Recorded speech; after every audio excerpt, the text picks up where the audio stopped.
Theatre వాళ్ళు పోలీసులను hero దగ్గరికి వెళ్ళి చెప్పడానికి కూడా అనుమతి ఇవ్వకుండా థియేటర్ వాళ్ళు పోలీసులను బ్లాక్ చేశారు అధ్యక్ష.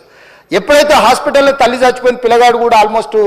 చావు నోట్లో ఉన్నాడు అని తెలిసి పోలీసులు వచ్చి ఏసీపీ వెళ్ళి చెప్పడానికి పోతే థియేటర్ సిబ్బంది లేదు హీరో దగ్గరికి వెళ్ళడానికే వీలేదని చాలాసేపు పోలీసులను కూడా హీరో దగ్గరికి పోనీయలేదు అధ్యక్ష, వాళ్ళ ప్రైవేట్ వీళ్ళు. చివరికి ఏసీపీ కోపం వచ్చేసి మిమ్మల్ని అందరిని తీసి లోపల వేయాల్సి వస్తుందని చెప్పిపోయి హీరోకు ఏసీపీ క్లియర్గా ఇద్దరు చనిపోయినరు, మీరు ఇక్కడ కూర్చుంటే థియేటర్లోనగా థియేటర్ బయట ఉన్న వేలాది మంది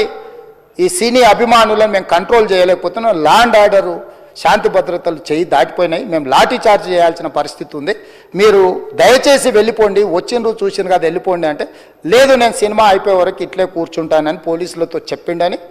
సిటీ కమిషనర్ నాకు చెప్పడం జరిగింది అధ్యక్ష. అదేవిధంగా ఇంకా కంట్రోల్ కాకపోవడంతో అప్పుడు డీసీపీ పై అధికార రంగంలో దిగి వాళ్ళ అందరినీ లోపట వాళ్ళ ఎంబడున్న అడ్డుకుంటున్న వాళ్ళను పోలీసులతో జరిపించి చక్కగా డీసీపీ పోయి హీరో గారికి బయట చనిపోయినరు, పరిస్థితి చాలా గందరగోళంగా ఉన్నది, మీరు ఇక్కడ నుంచి కదలాల్సిందే లేకపోతే మిమ్మల్ని పోలీస్ స్టేషన్కు తీసుకెళ్లాల్సిన పరిస్థితి వస్తుంది, మీరు ఇక్కడ నుంచి కదలాల్సిందే అని బలవంతంగా అతన్ని సినిమా మధ్యలో 12 గంటల సమయంలో రాత్రి 12 గంటల సమయం అట్టిగా ఆ సమయంలో అతను తీసుకొచ్చి బండెక్కిస్తే మళ్ళీ అతను రూఫ్ టాప్ ఓపెన్ చేసి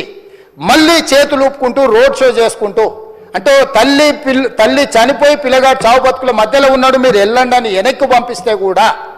మళ్ళీ కారులో రూఫ్ టాప్ ఓపెన్ చేసి చేతులు ఊపుకుంటా అభిమానులను సంతోషపెట్టుకుంటా రోడ్ షో చేసుకుంటా అతను వెళ్ళిపోయింది అధ్యక్ష. పోలీసులు కేసు చేసిరు,